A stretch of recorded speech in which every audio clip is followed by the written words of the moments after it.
13장 8절에서 10절.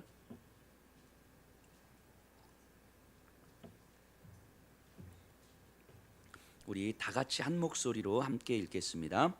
피차 사랑의 빛 외에는 아무에게든지 아무 빛도 지지 말라. 남을 사랑하는 자는 율법을 다 이루었느니라. 간음하지 말라, 살인하지 말라, 도둑질하지 말라, 탐내지 말라 한 것과 그 외에 다른 계명이 있을지라도 내 이웃을 내 자신과 같이 사랑하라 하신 그 말씀 가운데 다 들었느니라. 사랑은 이웃에게 악을 행하지 아니하나니 그러므로 사랑은 율법의 완성이니라. 아멘. 자리에 앉아 주시기 바랍니다. 잠시 기도하겠습니다. 하나님, 이 시간 하나님의 말씀을 듣습니다. 하나님께서 여기 있는 각 심령마다 하시고 싶은 그 말씀을 하나님 새겨 주시옵소서. 저희들 귀한 손으로 귀한 예물 드립니다. 하나님 드린 예물은 단순한 돈이 아니라 저희들의 땀과 피와 생명임을 고백합니다. 저희들의 전부를 드린 것이오니 주님 귀하게 받아주시고, 드려진 예물은 하나님의 복음이 선포되는 곳에만 귀하게 사용되게 하여 주시옵소서. 예수님 이름으로 기도드리옵나이다. 아멘. 오늘 로마서 13장을 마무리하려고 했었는데 설교를 준비하다 보니까 이 8절을 가지고 준비하다 보니까 너무 평소 설교 분량보다 훨씬 더 많아진 거예요. 그래서 불가피하게 이번 주와 다음 주에 걸쳐서 13장 뒷부분까지 좀 마무리를 해보려고 합니다. 사도 바울은 12장부터 그 그리스도인의 삶에 대해서 계속해서 권면을 하고 있는데요. 그런데 계속 제가 강조드리는 것처럼 유의할 것은, 그러니까 이렇게 살자 저렇게 살자, 단순한 어떤 기독교 윤리, 어떤 도덕적이고 윤리적인 차원을 이야기한다기보다는 1장에서 11장까지 바울이 그렇게 길게 설명했었던 복음의 교리, 십자가 속죄의 교리, 하나님 긍휼하심의 그 교리, 그것에 근거해서 이 삶을 설명하고 있다는 것을 우리가 인지하셔야 돼요.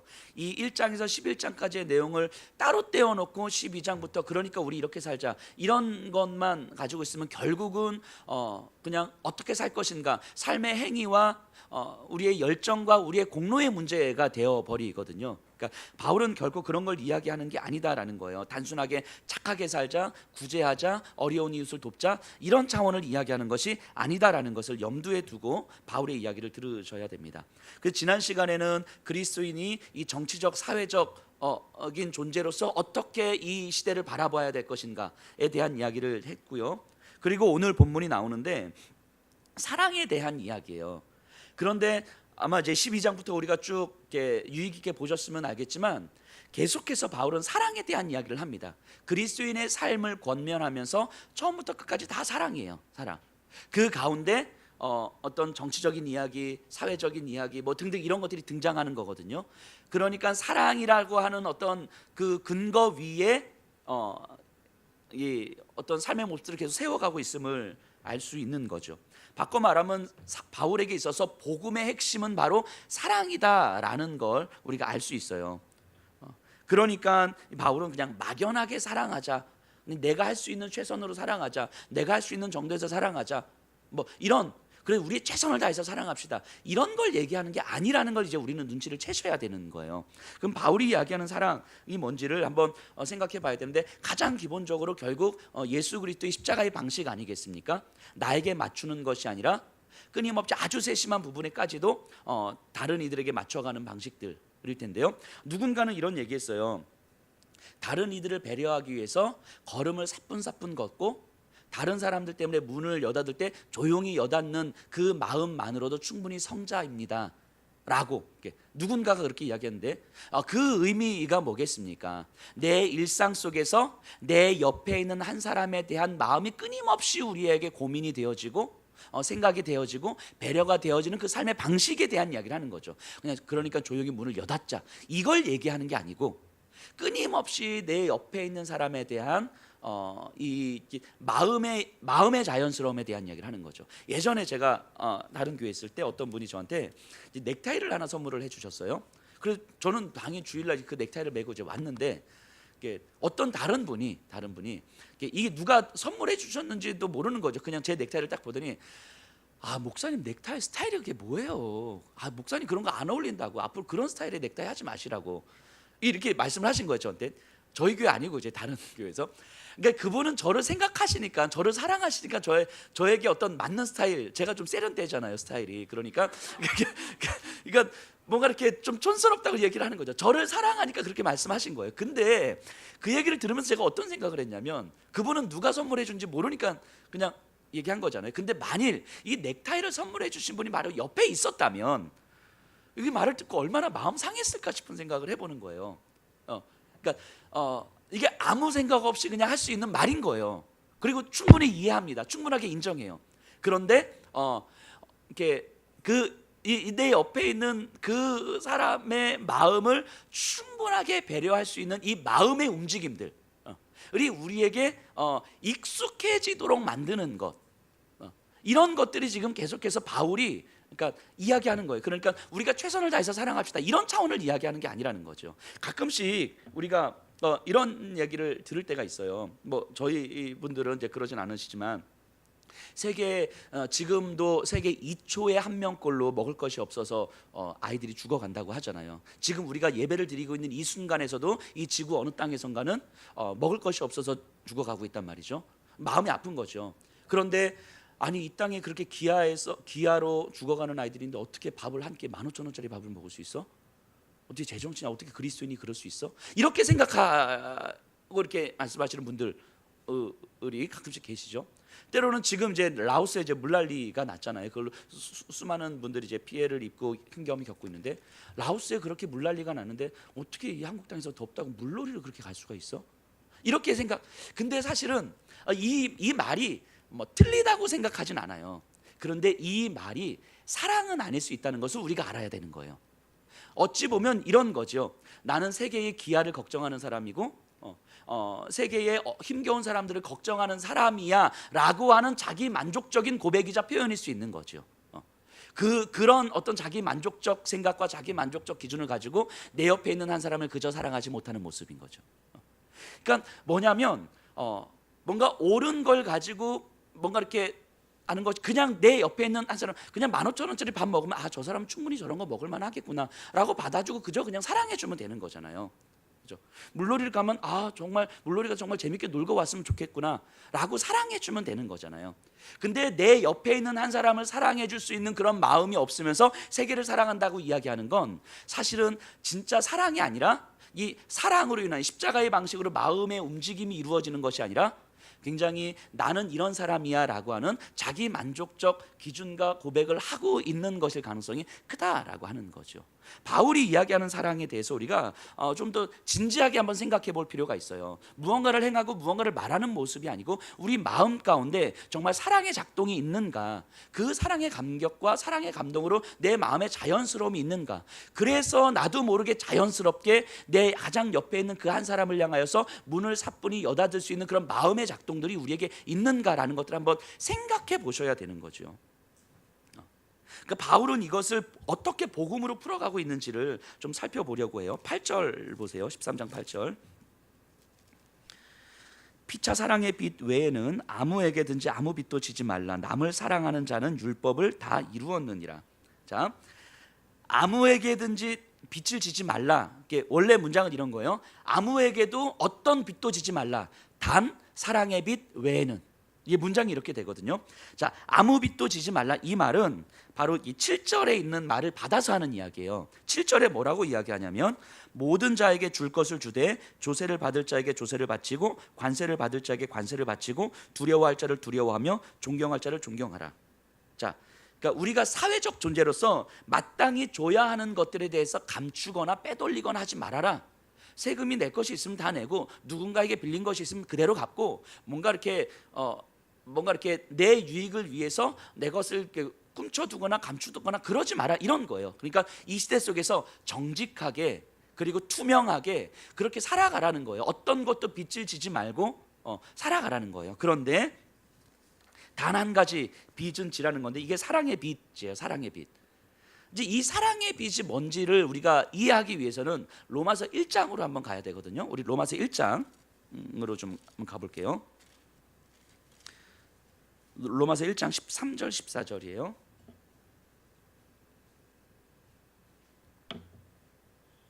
제가 읽어볼게요. 형제들아 내가 여러 번 너희에게 가고자 한 것을 너희가 모르기를 원하지 아니하노니 이는 너희 중에서도 다른 이방인 중에서와 같이 열매를 맺게 하려 함이로되 지금까지 길이 막혔도다. 헬라인이나 야만인이나 지혜 있는 자나 어리석은 자에게 내가 다 빚진 자라. 지금 이 표현하고 똑같은 표현이거든요. 사랑의 빛을 지라는 얘기는 내가 그들에게 빚진 자라. 근데 그냥 쉽게 생각해 보세요. 바울이요, 헬라인이나 야만인이나 지혜 있는 자나 어리석은 자나 심지어 유대인에게도 무슨 빚을 졌습니까? 아무 빚을 지지 않았다고요. 사도 바울은 그들에게 무언가를 해야 될 의무가 없어요. 갚아야 될 것이 하나도 없다고요. 자기의 삶을 위해서 조금 이렇게 뭐 복음을 전하면서 신앙생활하면서 예수님을 믿으면서 살면 되는 거예요. 그냥 우리가 흔히 생각하는 그냥 내가 예수 믿고 그냥 예배 드리고 신앙생활하면서 살면 되는 거거든요. 그런데 바울은 여기서 자신이 빚진 자라라고 이야기를 합니다. 빚진 자라. 자, 11절 12절 1장 11절 12절 제가 볼게요.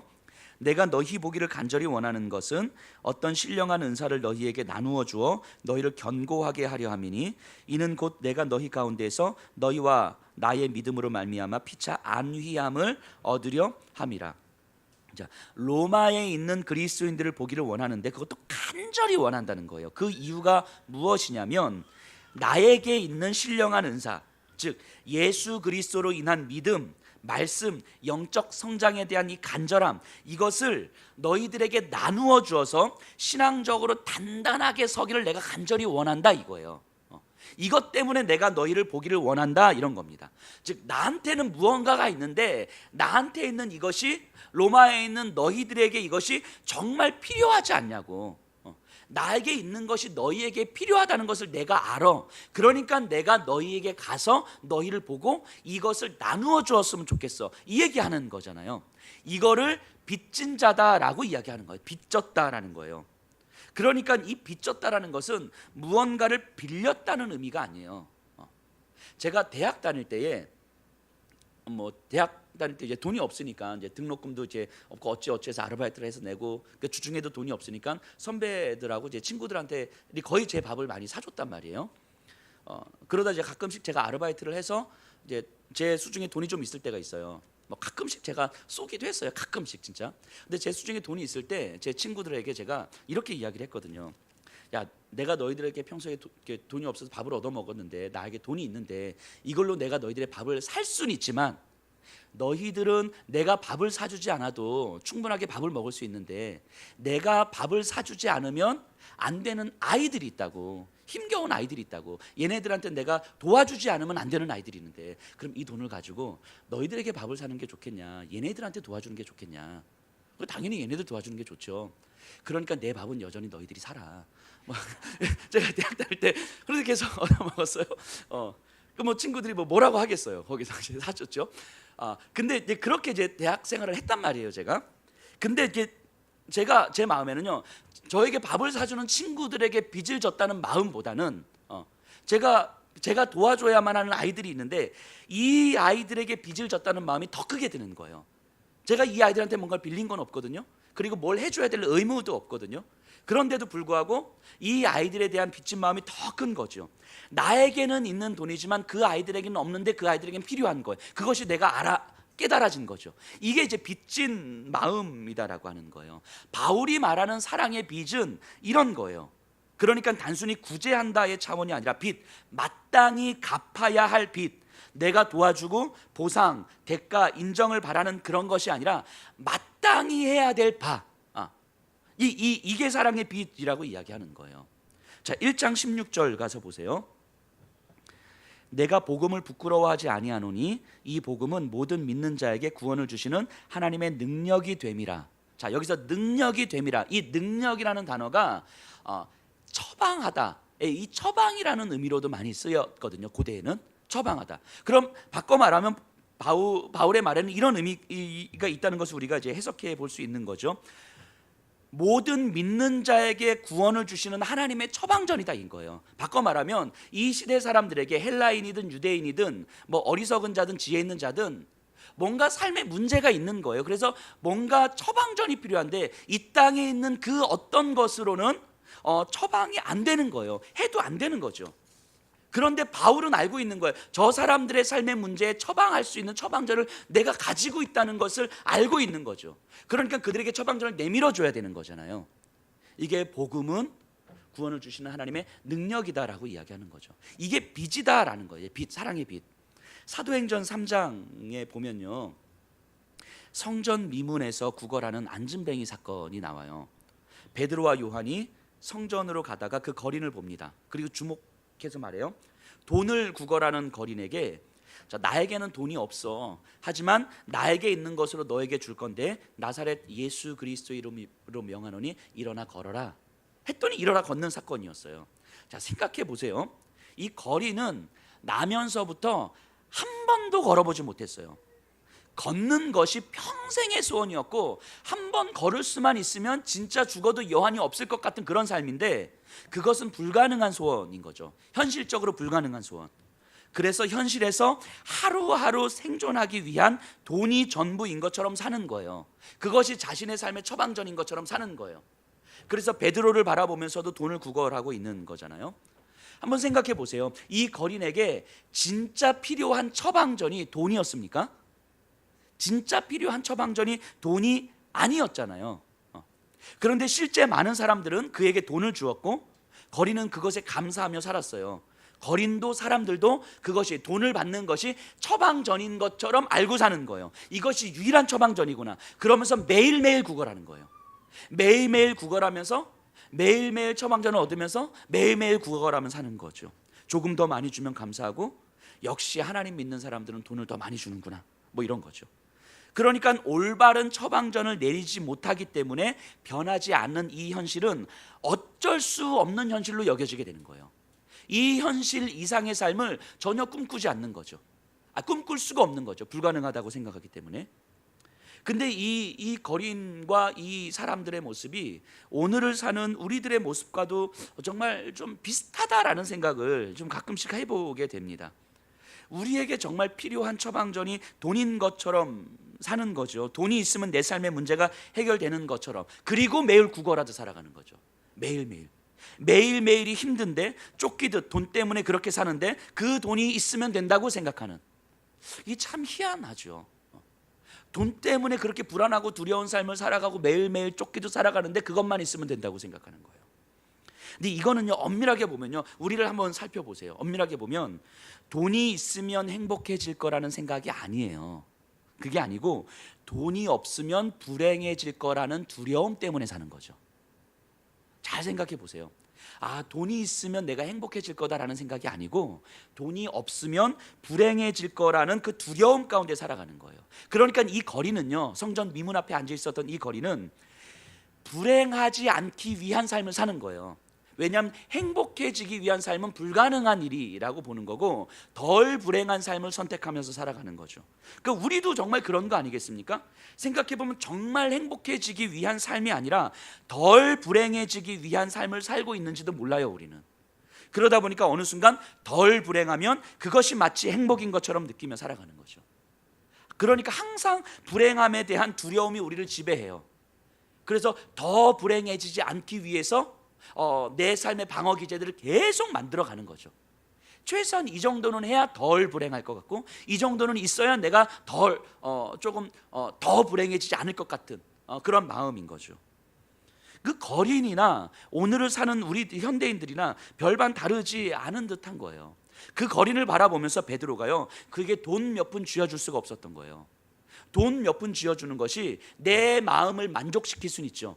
내가 어려운 일을 도왔구나, 내 마음을 만족시킬 수가 있는데, 이 거린의 삶을 근본적으로 변화시킬 수 없다는 확신이 들기 때문인 거죠. 내가 돈을 줘도, 이틀째 3일치 돈을 주어도 시간이 지나면 여전히 이 거린은 또다시 구걸하고 있을 것이기 때문에 돈 몇 푼 쥐어주고 끝낼 수가 없는 거예요. 왜냐하면 베드로 본인은 경험했기 때문인 거예요. 돈이 처방전이 될 수 없음을 확신했기 때문인 거예요. 참된 행복의 삶은 불행에 대한 두려움을 이기는 거라고 확신했기 때문인 거예요.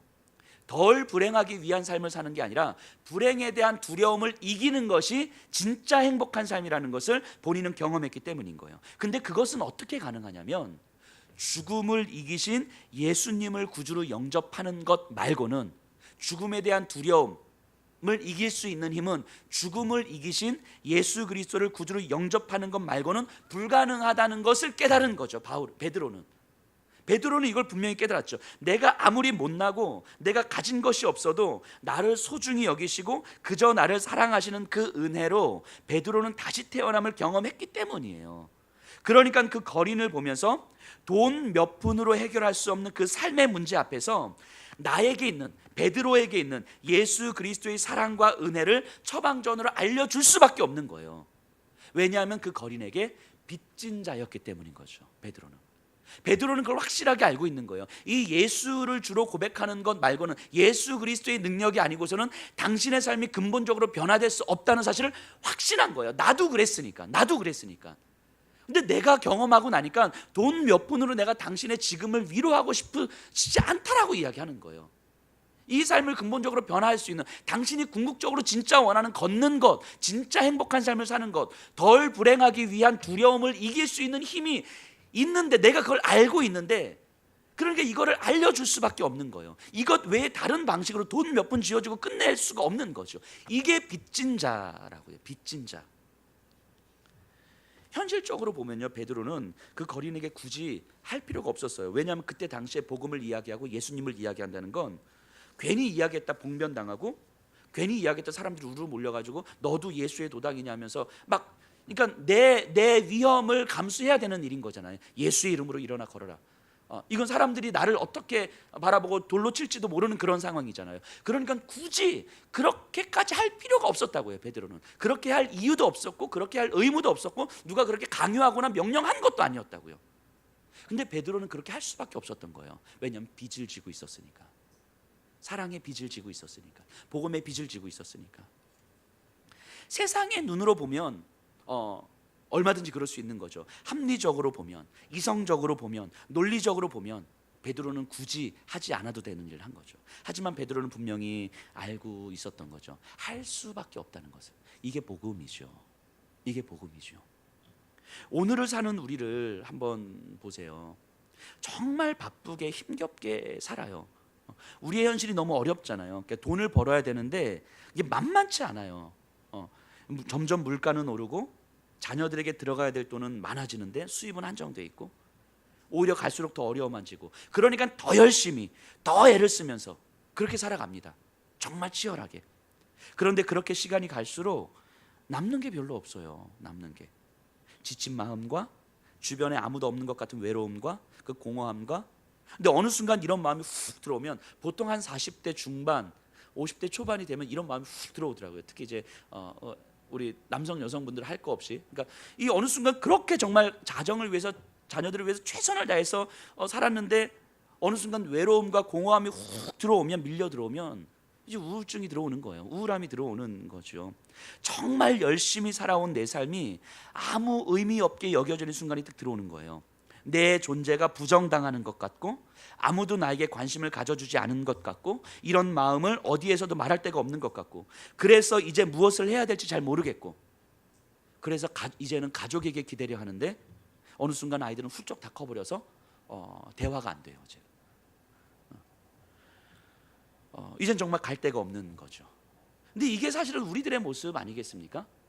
아마 40대 중반을 지내고 있는 분들은 이런 어떤 순간들을 한두 번씩은 다 경험해 보지 않을까요? 청소년들도 똑같아요. 젊은 세대라고 다르지 않습니다. 왜 공부를 해야 되는지도 모른 채 그냥 밀려가도 공부하는 이 아이들이 받는 스트레스는 엄청나거든요. 우리나라 고2 아이들을 기준으로 했을 때 60% 이상의 아이들이 정신분열증을 앓고 있대요. 겉으로 드러나진 않아도 60% 이상의 아이들이 정신분열증을 앓고 있는 거죠. 우울증이 있는 거예요. 외롭고 내 존재가 아무 의미 없는 것 같고, 내 외부에 의해서, 어른들에 의해서, 이 사회에 의해서 내가 막 조종되는 것 같고, 끌려가는 것 같고, 내가 누군지도 모르겠고, 내가 무슨 생각을 하는지도 모르겠고, 내가 무엇을 기대하고 바라는지도 모르겠고, 그러니까 그저 감각적으로 지금을 즐길 수 있는 것들을 선택하면서 살아가는 것이 가장 즐거운 방식인 거죠. 쉽게 스마트폰이나 게임에 중독되는 거죠. 뭐 어른들은 뭐 더 하겠죠. 그런 상황 속에서 이 가정과 자녀들에 대한 책임감 때문에 스스로 어찌하지도 못한 채 끌려가도 또 회사로 나가야 되는 그런 현실은 우리를 더욱 우울하게 만드는 거 아니겠습니까? 근데 이런 삶 가운데서 그냥 돈 몇 푼 쥐어주면 그 길이 열리나요? 그 삶의 길이 열립니까? 돈 몇 푼 쥐어주고 뭐 조금 더 돈 잘 벌 수 있는 장들을 열어주면 그럼 그 삶의 길이 열립니까? 덜 불행하기 위해서 삶을 저당 잡히는 사람들에게 도대체 돈 몇 푼 쥐어주는 방식, 아니면 여름에 휴가 조금 더 주는 방식, 그리고 대체 유의를 하루 더 주면 막 좋아가지고 막, 근데 그게 사실은 우리의 삶의 답이 아니라는 것을 우리도 아는 거잖아요. 그러니까 청소년 아이들이 게임이나 스마트폰에 쉽게 감각적으로 즐길 수 있는 것이 쉽게 중독되는 것처럼 우리도 마찬가지인 거죠. 그냥 지금 즐기고 지금 내가 편안한 것에 쉽게 중독되어 버리는 거죠. 이것이 우리의 삶의 답이 아니라는 걸 알면서도 이것 말고는 다른 대안을 찾을 수도 없고 다른 삶의 고민을 할 수도 없고 그리고 더한 행복을 추구하게 됐을 땐 그건 너무 이상적이고 너무 현실적이지 않은 것처럼 느껴져서 주어진 현실 속에서 그냥 오늘 하루를 살아가기 위해서 돈을 구걸하는 거린처럼 우리가 그렇게 살아가는 모습이 우리 현대인들의 모습이 아니겠는가 하는 거예요. 그럼 이런 삶을 살아가는 사람들에게 돈 몇 푼 쥐어주는 방식이 아니면 도대체 뭘 줘야 되냔 말이죠. 뭘? 베드로는 여기에 답을 제시하고 있는 거예요. 바울은 여기에 답을 제시하고 있는 거예요.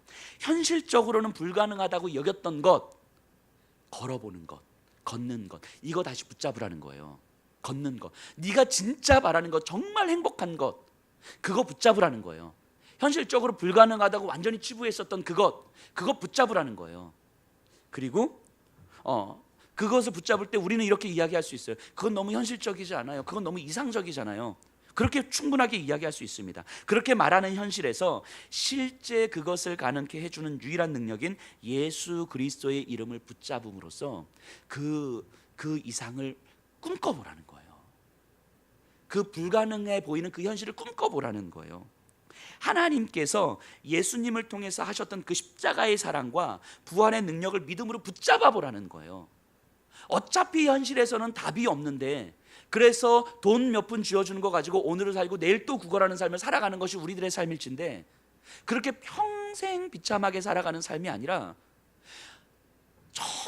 정말 내 마음 가운데서 간절하게 원하는, 우리가 지난 시간에 정치 사회적인 이야기를 하면서 정의와 정직과 사랑과 평등과 평화와 등등등 이런 질서를 우리 다음 세대들에게 물려줬으면 좋겠다라고 하는데, 사실은 자신 없잖아요.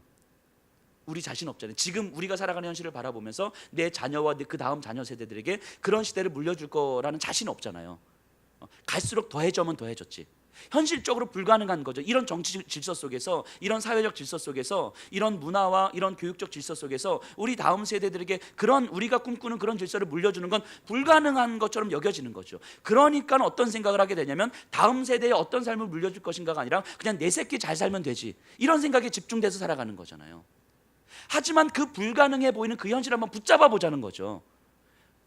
이 현실에서는 불가능하겠지만 그것을 실제 가능케 해주시는 예수 그리스도의 이름을 붙잡음으로, 예수 그리스도를 통해서 이 땅에서 경험할 수 없는 일을 하나님께서는 하셨잖아요. 죽음을 이기시고 죽음 가운데 부활케 하셨잖아요. 예수님을 통해서 하나님께서 하신 그 일을 우리가 바라보면서 붙잡으면서 우리의 오늘을 한번 살아보자는 거죠. 이게 베드로가 제시하는 답이고 바울이 제시하는 답이라는 거예요. 그렇기 때문에 이 자리에 있는 분들에게 예수님이 또 찾아오셔서 또 말씀하시는 거예요. 저에게도. 우리는 하나님 앞에서 우리의 현실을 이야기하잖아요. 하나님, 저 먹고 사는 문제만으로도 너무 힘들어서 아무것도 못한다고. 거기에 예수님이 뭐라고 말씀하십니까? 내가 너를 위해서 견딜 수 없는 채찍에 맞고 그 십자가를 지고 언덕에 올라갔다고. 하나님, 내가 너무 억울하고 화가 나는데 이것까지 내가 어떻게 참냐고. 내가 너를 위해서 사람들의 손가락질과 모욕을 다 감당했다고. 심지어 나를 외면했던 너까지도 내가 다 감당했다고. 하나님, 내가 삶에 너무 자신이 없고 너무 외롭고 정말 뭘 해야 될지 아무것도 모르겠다고. 근데 예수님이 이렇게 말씀하시잖아요. 이 잠시뿐인 이 땅에서 아무것도 할 수 없는 거 괜찮다고. 어차피 잠시 살아가는 이 땅에서 아무것도 할 수 없는 거 괜찮다고. 내가 너를 위해서 하늘의 본향의 집을 마련해뒀다고. 하나님, 내 삶의 흔적이 지워지고 내 존재가 사라질 것에 대한 이 두려움이 커요 라고 말하면 괜찮다고. 내가 너희 눈물을 다 기억하고 있다고. 예수님 우리에게 끊임없이 이렇게 말씀하시잖아요. 나를 사랑한다고, 내가 너를 포기하지 않는다.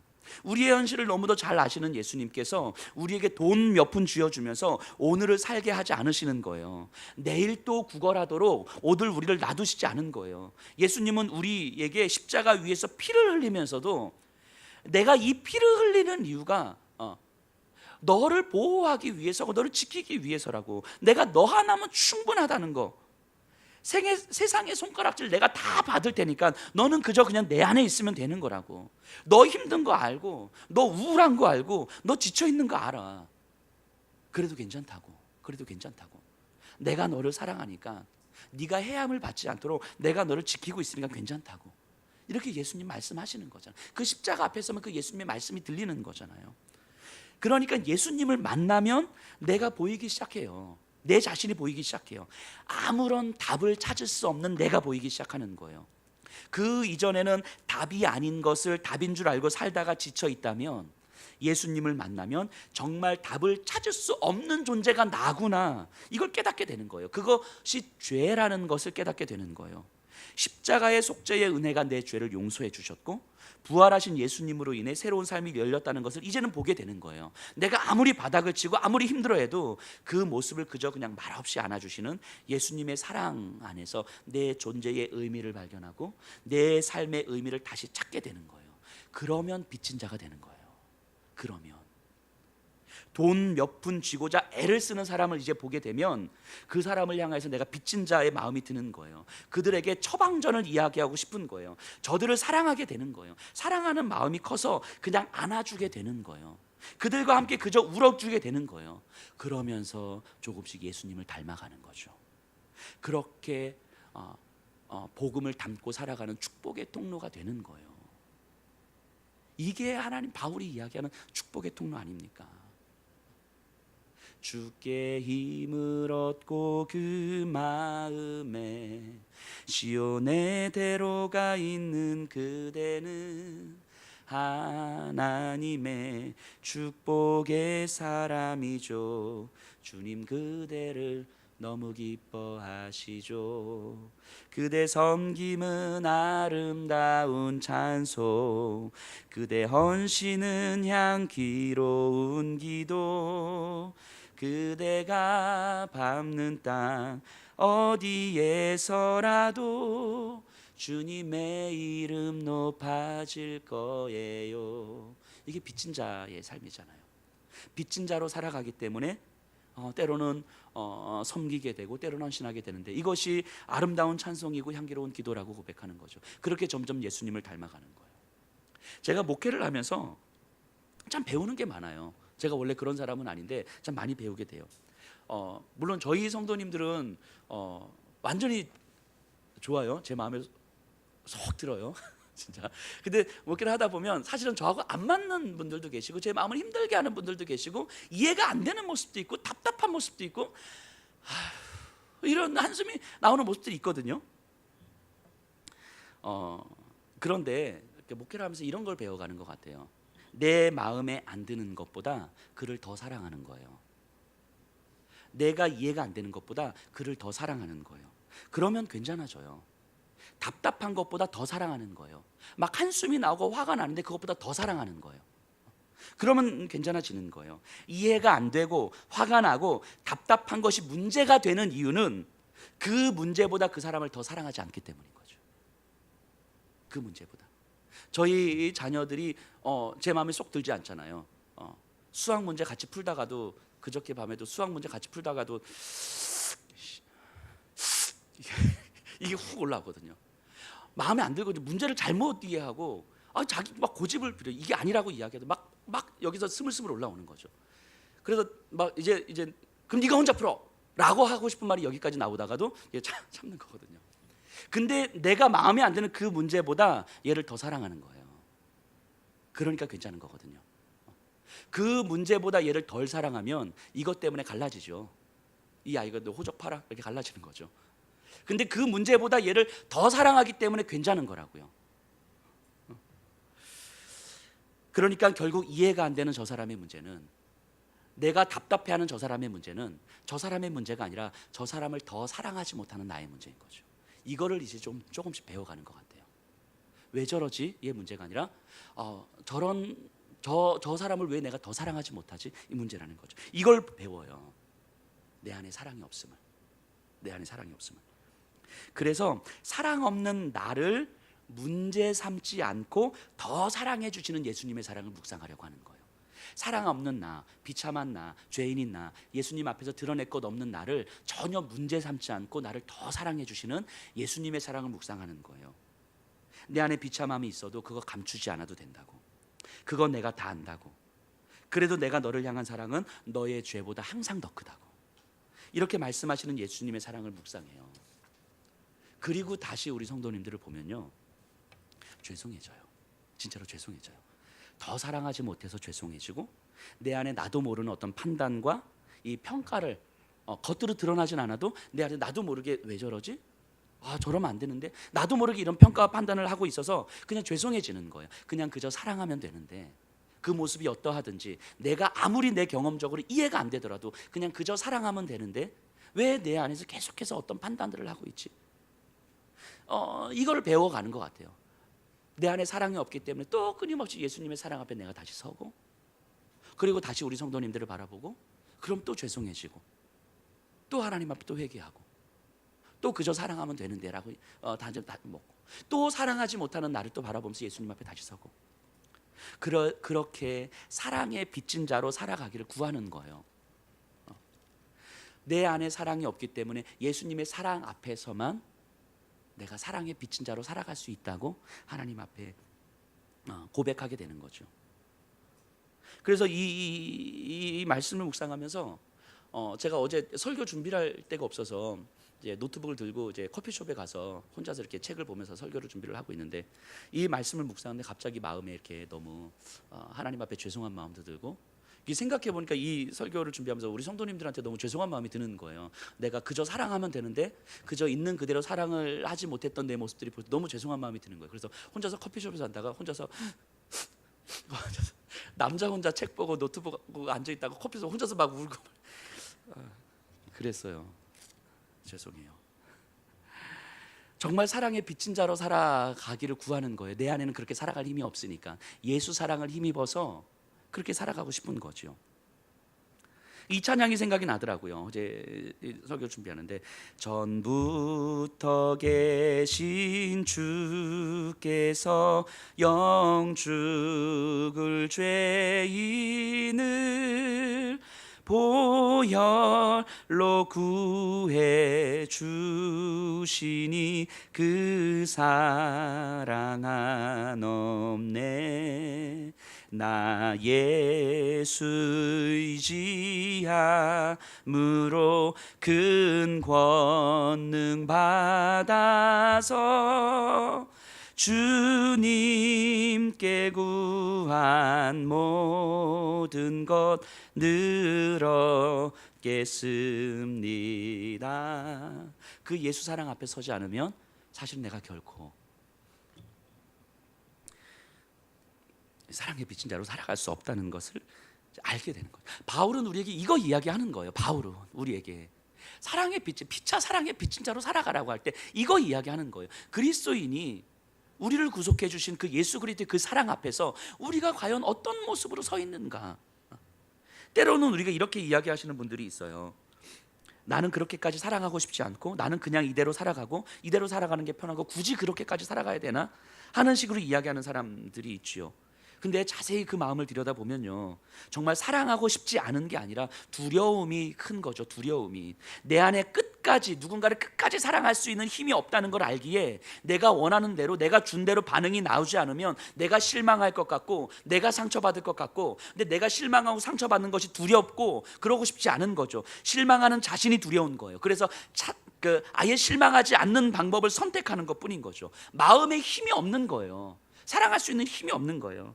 약한 마음을 훈련할 힘이 없는 거예요. 그리고 어떻게 해야 되는지 방법도 모르는 거죠. 근데 그런 분들을 많이 만납니다. 근데 그런 분들을 보면 그냥 제가 빚진 마음을 드는 거예요. 빚진 마음이. 왜 그래의 문제가 아니라 사랑을 알려주고 싶은 거예요. 사랑은 상처도 실망도 다 넘어설 수 있는 힘이라는 걸 알려주고 싶은 거예요. 그래서 상처를 받고 실망을 하고 또 내 마음에 무너지고, 그리고 다시 예수 십자가를 묵상하면서 또 이겨내는 거예요. 이겨내는 거예요. 사랑은 그런 거라고. 그러니까 그 마음에 얼마나 많은 상처가 있는지, 얼마나 많은 실망이 있는지, 아니면 내 안에 상처받을 것이 두려워서 그냥 내가 할 수 있는 선에서 적당히 사랑하고 끝나고 싶은지 상관없이, 정말 참된 사랑은 우리로 하여금 그 상처도 실망도 넘어서게 하는 거죠.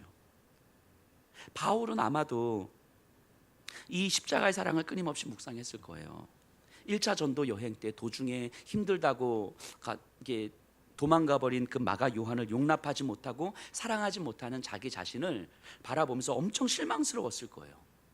그럼에도 불구하고 내 자신이 왜 이것밖에 안 되지? 왜 저 사람 하나 용납하지 못하지? 왜 사랑하지 못하지? 그럼에도 불구하고 감정이 열리지 않는 거예요. 감정이. 바울이 그 삶의 마지막에 가서야 마가 요한에 대한 마음이 열리거든요. 그러니까 그 사역을 하는 내내 마음이 열리지 않는 거예요. 그러니까 자신 스스로가 얼마나 답답했을까 싶은 거예요. 얼마나 답답했을까. 그러니 이 예수님의 사랑을 묵상하는 것 밖에는 답이 없었을 거예요. 그렇게 한참의 시간이 흐르면서 나는 여전히 누군가를 용서하는 것도 사랑하는 것도 안 되지만, 이런 나를 문제 삼지 않고 여전히 사랑하시는 예수님의 사랑에 그 마음이 녹았을 거예요. 마가 요한에게도 내가 사랑의 빚을 지고 있는 거구나, 그가 얼마나 힘들었으면 그렇게 갔을까, 내가 사랑의 빚을 지고 있었던 거구나 생각했을 거예요. 그 모습을 판단하지도, 그 잘못에 대한 책임을 묻지도 않고 안아줍니다. 그러면서 마가 요한은 나에게 유익한 사람이었노라고 바울이 그렇게 이야기하잖아요. 사랑의 빚은요, 우리에게 무언가를 하라고 요구하는 게 아니에요. 갚으라고 다그치는 게 아니에요. 그저 아무것도 묻지 않고 따지지도 않고 물을 책임이 있으면 본인이 다 지고 피 흘리시는 예수님의 사랑 안에 거하라는 거예요. 그로 인해 내 삶의 이 복음의 처방전을 경험하라는 거예요. 그리고 보이는 나와 같은 연약한 자, 아픈 자, 무너진 자들을 향하여서 두 팔 벌려 안아주라고 이야기하는 거예요. 내가 경험한 아픔이 복음으로 회복되었다면 그 아파하는 자들을 향하여서 이 복음으로 회복시켜 줘야 될 그 사랑의 빚진 자가 바로 나라는 사실을 알아야 된다는 거예요. 이게 사랑의 빚진 자인 거예요. 지금 이 자리에 계신 분들, 혹시 지금 아픔을 경험하신 분들, 상적 가운데 헤매시는 분들, 어떠한 힘도 없이 무기력해져 있는 분들, 그런 분들에게 제시하는 바울의 답인 거예요. 여러분들을 사랑의 빚진 자로 만들어가는 거예요. 이 바울의 답이 여러분들을 사랑의 빚진 자로 만들어가고, 그래서 여러분들을 통해서 평생의 누군가는 그 아픔에서 헤어나오는 것이고, 그 상처에서 헤어나오는 것이고, 그 무기력함 가운데서 다시 일어나는 거예요. 여러분들을 통해서 바울이 제시하는 답이 우리의 삶을 이렇게 사랑의 빚진 자로 분명히 만들어 갈 줄로 믿습니다. 우리